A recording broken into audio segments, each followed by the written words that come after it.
Hello everybody, welcome back to my channel. My name is Heather and I'm here with another monthly reading wrap up. This time we're talking about the books that I read in June and my TBR for July.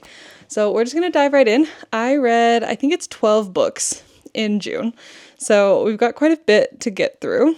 Quite a few of these are books that I read through Libby because I did a library clear out video. I will link that somewhere up above, but my first several books are all books that I read through Libby, so we'll just put some pictures on the screen. But the first book that I finished in June was The Darwin Affair by Tim Mason. This one I actually listened to as an audiobook, and this one took me a while to get through, but it is a historical mystery, I guess would be the best way to describe it, where there's an assassination attempt on the Queen of England, and nearby a small street thug gets killed, and it turns into this whole conspiracy surrounding Darwin's On the Origin of Species, and you're following the detectives as they try to hunt down this serial killer. It was an interesting one because you know who the serial killer is for almost the entire book. In fact, you get a POV from the killer, so you know who it is the whole time, and the detectives, like the police, know who it is for the majority of the book as well, and it's just a matter of them catching him. And that got a little frustrating for me. I feel like I prefer to be in suspense just a little bit longer than it kept us in suspense, but overall I think the plot worked out fine. I thought the conclusion was good. It has some interesting things because a lot of these characters are real historical figures, where it like told you where they all ended up in the end. So that was kind of fun at the end, but yeah, not my favorite mystery. But if you're okay with something a little bit slower, it's maybe more on like the psychological side, I guess, just because they're trying to figure out why and catch this guy. And he's got this whole web of people that he's like manipulated into working for him, and yeah, it's a great concept. It was a little slow and a little frustrating for me, but overall it was fine, but not like my top mystery recommendation or anything like that. And then I read The Raven Scholar by Antonia Hodgson. This one is book one in a trilogy that is not finished. So the next book, I'm not sure when it comes out. Sometime, but this is a primarily fantasy book. It is marketed as having a murder mystery plot. And I think that was the part that was the most underwhelming for me, especially as somebody who reads a lot of mystery books. It felt like that was almost something they did just for the marketing part, I guess. But essentially what you're following is this kingdom where, I guess, is that the right word? This empire, that would be the correct word. And it's time to choose a new emperor. So there's this competition, and each of the like organizations within their structure send a representative to compete to be the emperor. In the midst of that, one of the competitors gets murdered, and our main character, I guess, that we're following gets tasked with solving the murder, largely because she's their primary suspect. And then things get a lot more complicated from there. It's kind of one of those classic, we're having the trials just as a framework for our world building, but there's so much more going on than just these trials. And you can obviously tell that the next two books are going to follow this much larger plot that is happening. So it was good. I gave it like 4 stars. I thought the beginning part was really slow. It almost lost me for a bit. And then it finally picked up, and I did enjoy the second half a lot more than the first half. Again, I thought the murder mystery part was anticlimactic, and it was interesting, and it had a point, I guess, but I thought it was one of the less interesting parts. So I think it's interesting. So I think it's a little funny that they have so heavily marketed this whole like murder mystery part of it. But yeah, Raven Scholar, I understand why it's getting so much hype. It wasn't my favorite book ever, but I do think the rest of the series has potential. And then I read a book called Slayers of Old by Jim C. Hines. This one is a fantasy book about these 3 retired, like, chosen one hero characters who, they're like, 2 of them are more like middle-aged, one of them is like really old, and they all live together and they run this bookshop, and they start to notice some things happening and basically get involved in, or not involved, they get wind of this whole plot to destroy the world again. And they end up having to step back into their shoes as heroes and try and save the world. This one I thought was going to be funnier than it was. It was lighthearted, but also just wasn't that funny. I don't know. It was good, but it wasn't great. I think in general, my biggest complaint was it was a very, very crude book. And I just don't appreciate that type of humor. And it felt really odd because the book was such a wholesome storyline, and characters arcs and everything like that was just so wholesome. So then to throw this really crude humor in just felt really jarring. So not my favorite, but I could see how some people would really enjoy this book. And then I listened to The Thursday Murder Club by Richard Osman. Osman? I don't remember how they said it. But this one obviously has gotten a lot of hype. There's a movie, and I actually watched the movie first. So this is my reactions of reading the book after having seen the movie. Obviously, the book is way more detailed. There are a lot more side plots that go on in the book than in the movie. The movie trimmed things down significantly as far as a lot of the side characters and some of these other side plots, which I'm curious to see if any of those come into play in future storylines within the like rest of the series, because I feel like mystery books have a tendency to do that, where like little random side things that were brought up in one book end up being like a more major plot in the rest of the series. So I'm curious to see if those are impactful or if the movie cut them because they knew they weren't going to be. I don't know. It'll be interesting to see, but I did really enjoy this. I liked the narrator. I thought this was just a fun time. Thursday Murder Club deserves the hype that it's getting for sure. So we'll be continuing the series on that one. And then I started a video of continuing series, which should be up already, starting with Theodosia and the Last Pharaoh. This is the final book in the Theodosia Throckmorton series about this little girl whose parents run an Egyptian history museum in London, and she can sense magic. And so she takes it upon herself to remove all of the curses and different things from the artifacts that they're bringing into their museum. And then she gets herself caught up in these plots with these secret societies, and it's really fun. I really, really love the Theodosia Throckmorton series. This is a reread for me. I read it when I was a kid, and they're still just as good. So if you're interested in Egyptian history, this book is a great conclusion to the series. I think the only thing that I was sad about it is she does spend this final book all in Egypt, and so we're missing some of the side characters that I do really like from the series, but overall, really great conclusion. I love the Theodosia Throckmorton series. Please go read it. And then I do have a physical for the next book, but then I'm going to talk about the next three altogether because I did finish the Fablehaven series. So I read books 3, 4, and 5.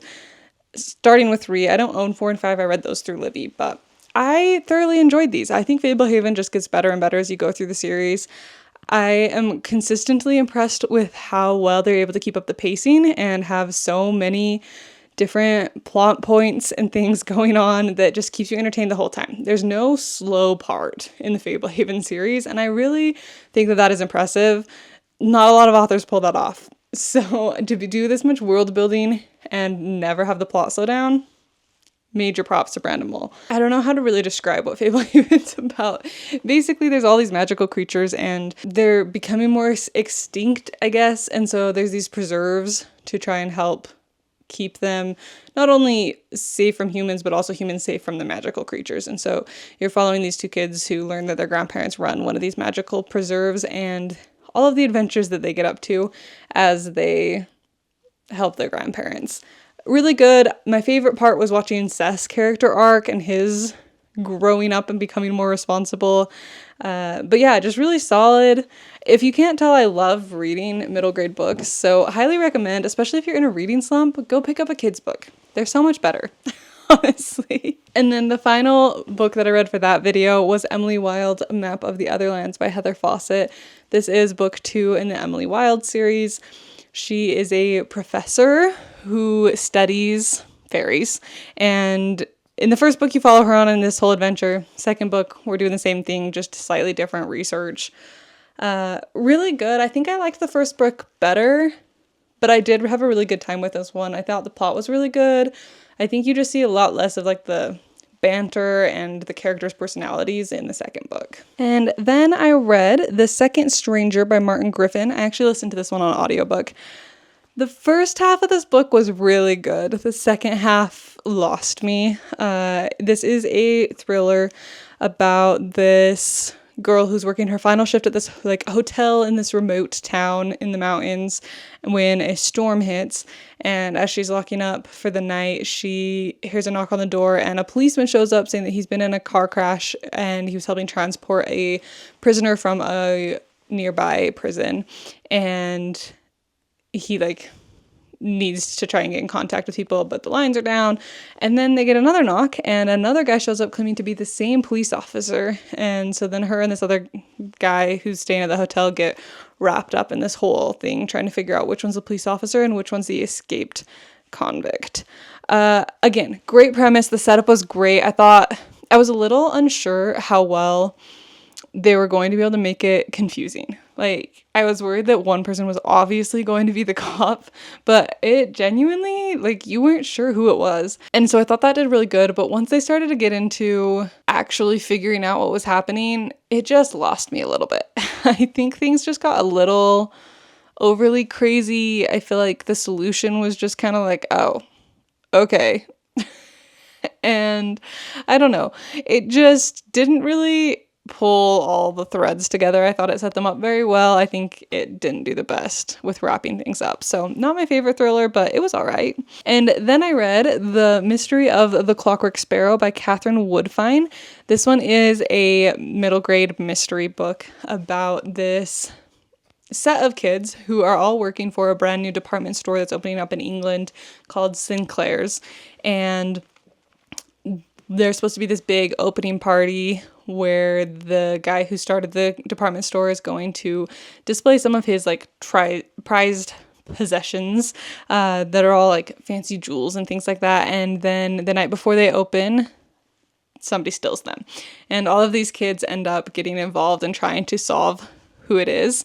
Again, because one of the kids actually is the prime suspect. So I thought this one was really good. I liked where the plot went. It ended up being a little bit more crazy and complicated than I thought it was going to be, but I do think it was a fun one.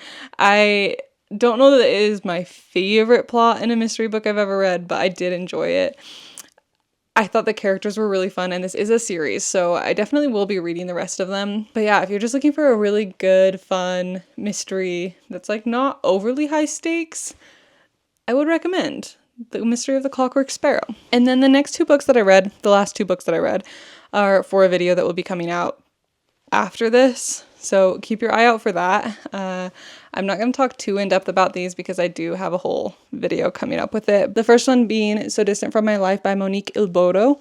This one is a fictional account of this man who basically has set his sights on migrating from his country. And you kind of follow his ill-fated attempt to get to France and then his success, and he runs into another guy and they have some crazy stuff. I think this one had a lot of interesting discussions that it brought up surrounding culture in Western Africa and the culture around like moving somewhere else or trying to make your own country better, stuff like that. It was really well written, but I don't know, something about this just wasn't my favorite. Some of it was just the main character. I don't know that I really connected. I felt like there were some weird things that were brought up. I feel really conflicted about this book. I think it did what it was trying to do very well. I think it just maybe wasn't the type of book for me. For what it's worth, if you're interested in these kinds of conversations, could be a good one for you. And then the final book that I read in June is Aya, Life in Yop City by Marguerite Aboué. This one is a graphic novel set in Côte d'Ivoire. It's kind of just following these characters largely surrounding their sex lives, but like not explicitly, if that makes sense. Like you're just following all of their different relationships. One girl gets pregnant, one girl is like dating just a million cheater boys. The other one's like not interested in boys at all because she's planning to go to school and be a doctor. And that's kind of what the whole thing is around this book. So not my favorite. I felt like I was hoping for a little bit more about any other facet of their lives, but it was all right. The drawings are fun. It was an interesting read. And that brings us to the end of what I read in June. So I want to quickly go over my July TBR. I have a lot of books on my TBR, kind of divided into categories depending on what I'm planning on filming with them. First two books are the other two for the video that I'm filming right now. One of those is The Madwoman of Serrano by Dinah Salustio. This one is about this lady who is considered like the Madwoman of her town, and I think a lot of the conversation is going to be about whether or not she's actually crazy or if everybody just calls her crazy. And then some of the people who kind of get wrapped up with her like prophecies and things like that. And then the other one I'm actually in the middle of right now, I haven't read a ton of it, but this is Spirit Rising, My Life, My Music by Angelique Kidjo. She is a singer, and this is like her memoir.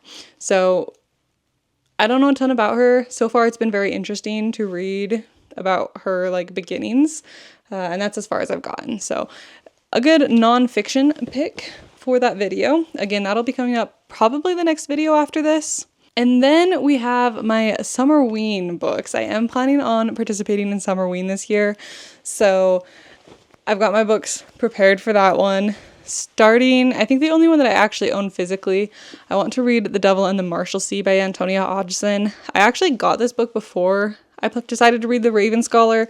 I didn't get to it. I was planning on reading it last fall, so it felt fitting. If we're doing Summerween, might as well pick up one of the books that I meant to read during Halloween time last year. But this is a historical mystery book.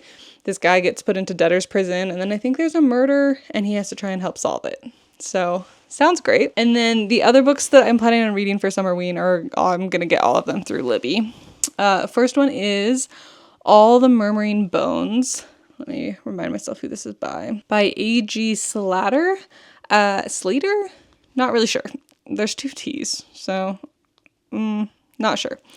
But this one is a kind of like dark fantasy book where this family has had a deal with like the sirens, and at least I think that's what it was.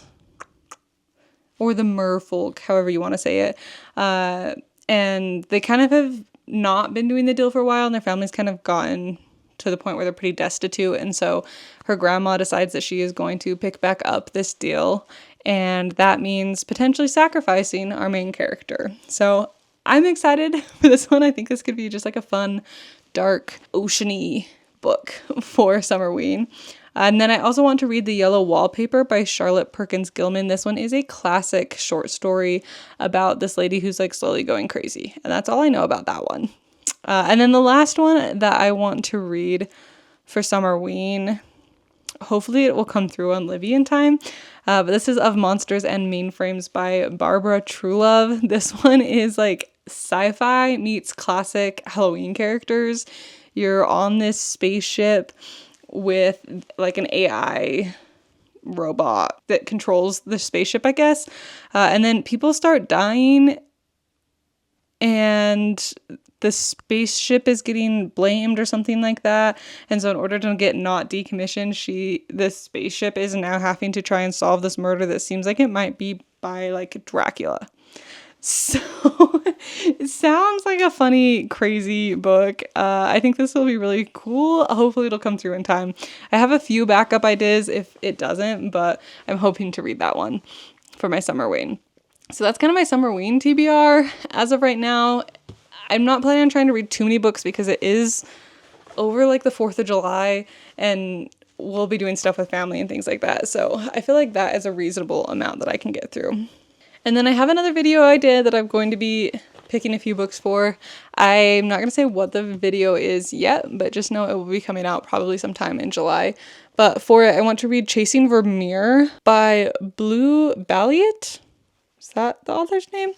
This one's like a kid's mystery book. That's all I really know about it. I think they're trying to figure out an art theft, and you got kids trying to solve it. I love a good kids solve the mystery type of a book. Then I also have The Hallows by H.L. Tinsley. This one is about this like substance that gives you powers, and then people start dying from it or something. So there's like an underground trade or something along those lines. And we've got some kind of detective-y character that is trying to figure out what's going on. It sounds interesting. I don't know. Like a magical drug trade, basically, is what we're following. Sounds fun. And then this one is called In the Shadow of Lightning by Brian McClellan. This is a fantasy book. This is the first book of an unfinished series that I don't know if anyone's going to finish, but my husband read it. He said it was really good. And so I've decided I'm just going to give it a try. What is this even about? I don't even really know. It sounds like another maybe fantasy with a bit of a murder mystery, which I always love. We're following a group of outcasts as they try to stop a war, it sounds like. I don't know. Sounds fun. You'll see what it is with the video concept. And then I have a handful of just like one-off books that I want to read. This is a lot of books, but it is summer. Like all I'm doing is reading, and some of these books are short. But I do have a couple books. One of my goals this year is to try and be making more progress in series.